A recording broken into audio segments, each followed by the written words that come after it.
कोई बात नहीं, सीधी सीधी बता। तो बता मेरे घर से मेरे पास इतना टाइम नहीं कि मैं तुझसे जो बात कर सकूं। मेरे घर से कर ली, अब तो तेरी कोई बात सुन ली तो हम हमारा देख लिए। मैंने पूछा हाँ या ना, मुझे इन चीजों से मतलब नहीं है। मैंने पूछा हाँ या ना।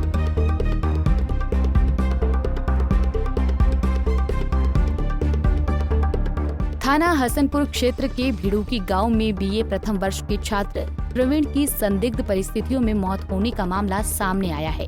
जानकारी के अनुसार अविवाहित छात्र ने कथित तौर पर एक महिला के प्रेम जाल में फंसकर आत्महत्या जैसा कठोर कदम उठा लिया। वहीं परिजनों ने महिला पर ब्लैकमेल करने और मानसिक प्रताड़ना देने का आरोप लगाया है। बता दें, परिजनों के अनुसार महिला छात्र प्रवीण को अपने जाल में फंसाकर रखना चाहती थी, जबकि युवक उससे संबंध तोड़ना चाहता था। इसी चक्कर में महिला ने उसे बदनाम करने और उसका बुरा हश्न करने की धमकी दी थी। इसके बाद तनाव में आकर युवक ने आत्मघाती कदम उठा लिया। घटना के बाद जब परिजनों ने उसके मोबाइल की कॉल रिकॉर्डिंग खंगाली तो उसमें महिला द्वारा धमकाने की बातें सामने आई। कॉल रिकॉर्डिंग को आधार बनाते हुए परिजनों ने महिला के खिलाफ लिखित शिकायत दर्ज कर कुमकुम पत्नी भूदेव निवासी भिड़ूकी के खिलाफ कानूनी कार्रवाई की मांग की है। कोई बात नहीं, सीधी सीधी बता। तो बता मेरे घर से मेरे पास इतना टाइम नहीं कि मैं तुझसे जो बात कर सकूं। मेरे घर से कर ली, अब तो तेरी कोई बात सुन ली तो हम हमारा देख लिए।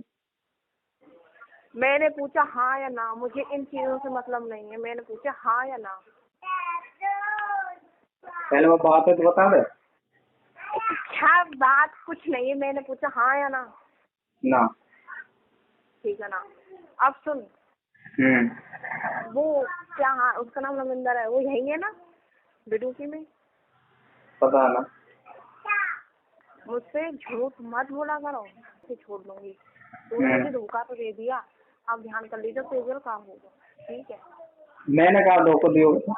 धोखे की बात ऐसी है, मैंने तेरा साथ दिया, तूने मेरा साथ नहीं दिया। अब इतना ध्यान रख लेना, फिर भी कहीं का नहीं छोड़ूंगी अब मैं तुझे। ठीक है, मैंने पूछा हाँ ना, तूने नहीं कर दी। ठीक है, अच्छी बात है, तूने मना कर दी कि मुझे तुझसे बात नहीं करनी। अब तो देख तेरे साथ क्या होता है। ठीक है, मैंने तुझे कितने दिन का टाइम दिया था? तूने मेरी कॉल कोई 10 बार में रिसीव की है, तुझे पता था मैं कॉल कर रही हूँ। ठीक है, अरे मैं बाहर से आया, मैंने कहा मुझे चटका में मत। थोड़ी देर पहले तेरी कॉल व्यस्त थी किसी से। अबे पंडित वहाँ पे हो, मैं वो बात कर रही हूँ भागीदारी, मैंने ना करी। ठीक है ना। चलो मान ली, एक दिन तूने की थी कॉल। इसको मैं एक मैडम की कॉल से की थी मैंने कॉल। ठीक है, उस दिन भी तू बोला नहीं, उसमें कॉल रिकॉर्डिंग चल रही थी, मैंने कॉल काट दी।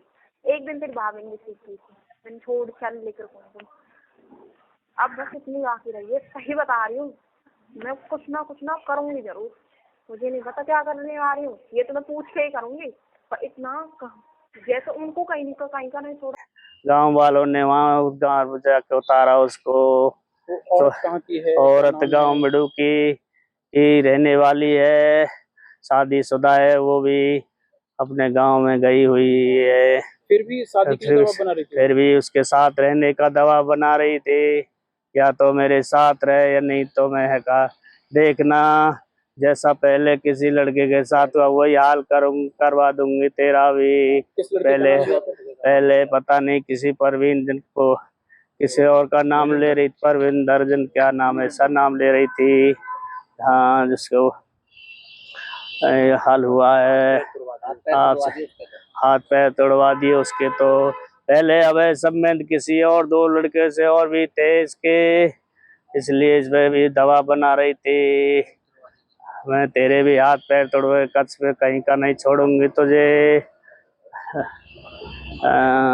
पैसे वैसे पता नहीं कुछ भी। शादी के लिए शादी क्या तो मेरे साथ रहे या मुझे नहीं, दवा बना रही थी भारी। तो महिला ही जिम्मेवार है? महिला ही जिम्मेवार है, मेरे बच्चे की मौत का कारण महिला है, जिसका नाम कुमकुम है। पहले जो कुछ धमकी भी दी हुई थी उसको, तो इसके कारण मैं इन बच्चों को गुड़गामा लेके चला गया। उसके पति ने भी धमकी दी मेरे बेटे को मारने की, कि तुझे जिंदा नहीं छोड़ूंगा। उसके बाद मैं अपने परिवार को लेके 3-4 महीने से गुड़गामा रह रहा था। अब मेरा बेटा पेपर देने के लिए यहाँ घर पे आया हुआ था गांव मडुकी में, तो मेरे बच्चा को मरवा दिया या खुद मर को क्या किसी के चाहते थे? कारण था। और मुझे न्याय का मौका दिया जाए, मेरे बच्चे को न्याय मिलना चाहिए। मेरी आत्मा हाँ जब सबर रखेंगे। कौन दोषी है? इनका पूरा परिवार दोषी है, इसका घरवाला भी और ये दोनों। इन्होंने मेरे बच्चे पे पहले 3-4 महीने पहले दवा बनाया, इसलिए मैंने अपने बच्चे को यहाँ से निकाल दिया। बेटा अपने दोनों भाई इनके साथ रहे, मैं भी वहीं चला गया, मेरे घरवाली भी, हम सारा परिवार वहीं रहने लगा। फिर मेरा बच्चे पे फिर भारी दवा बनाने लगी ये इन्होंने। फिर पता नहीं 1 तारीख को मेरा बच्चा आया हुआ यहाँ घर पे। वहीं दूसरी ओर परिजनों का ये भी आरोप है कि पुलिस शुरुआत से ही मामले को दबाने का प्रयास कर रही है। शव का पोस्टमार्टम कराने में भी अनावश्यक रूप से देरी की गई, जिससे लोगों में नाराजगी है। पीड़ित परिवार ने न्याय की गुहार लगाई है। यदि दोषियों पर सख्त कार्रवाई नहीं की गई तो वो उच्च अधिकारियों से मिलकर धरना प्रदर्शन करने को मजबूर हो जाएंगे। भतीजा बताएं क्या हुआ उसके साथ में, क्या किस तरह का दबाव था और पुलिस क्या कार्रवाई कर रही है? उस पे मतलब कॉल की रिकॉर्डिंग के अनुसार उस पर एक लेडीज की रिकॉर्डिंग मिली है। रिकॉर्डिंग में वो उस पर लेडीज का दबाव बना, उसके कारण उसने सुसाइड किया है। रिकॉर्डिंग में क्या चीज आ रही है, ऐसा क्या है? यही है मेरे साथ रहने की या वो साथ रहने का ही दबाव है। और नहीं रहने पर नहीं। साथ नहीं रहता है तो क्या करते हैं? तो वो जैसा उसने बोला है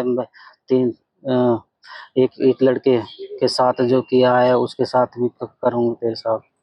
कहीं का नहीं छोड़। अच्छा, कब की घटना है ये घटना आप लोगों को कब जानकारी मिली? मैं कल 4 तारीख है। कितने बजे जानकारी मिली इसकी कि मैं और मेरे मैसेज गए थे मानपुर, वहाँ सिकन से हम वापसी आ रहे थे और पड़ोसी लेके होटल पहुँचे थे। जब मुझे रास्ते में फ़ोन आया था उसके बाद जानकारी मिली, फिर हम पलवार आए थे। अच्छा, पुलिस कार्रवाई ठीक चल रही है या कोई किसी तरह का दबाव बनाया जा रहा है? पुलिस कार्रवाई बड़ी धीमी से चल रही, जो अब तक भी उसका पोस्टमार्टम किया 24 घंटा। इस मामले में किसी का कोई दबाव तो नहीं? दबाव तो इन पुलिस वालों पर ही होगा जी। आप लोगों पे कोई दबाव बनाया, किसी ने क्या कहा है? हमसे कोई किसी की अभी बात नहीं हुई। बताएं कि गांव के कुछ लोग आए थे, सरपंच भी थी। ना मेरी कोई बात, हमसे कोई बात नहीं।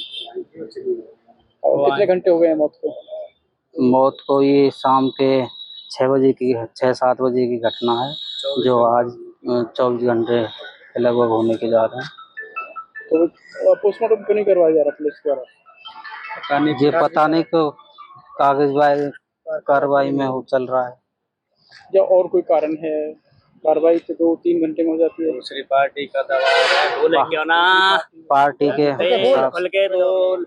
का कोई दबाव है, इसके कारण पुलिस हम आयो को भी लेके आए वहाँ से थाने में और उनको वेरिफिकेशन करवाई, फिर वहाँ बैठे रहे 2 घंटे। दूसरी पार्टी का दबाव है पुलिस पर। हाँ जी, दूसरी पार्टी भी आ चुकी है।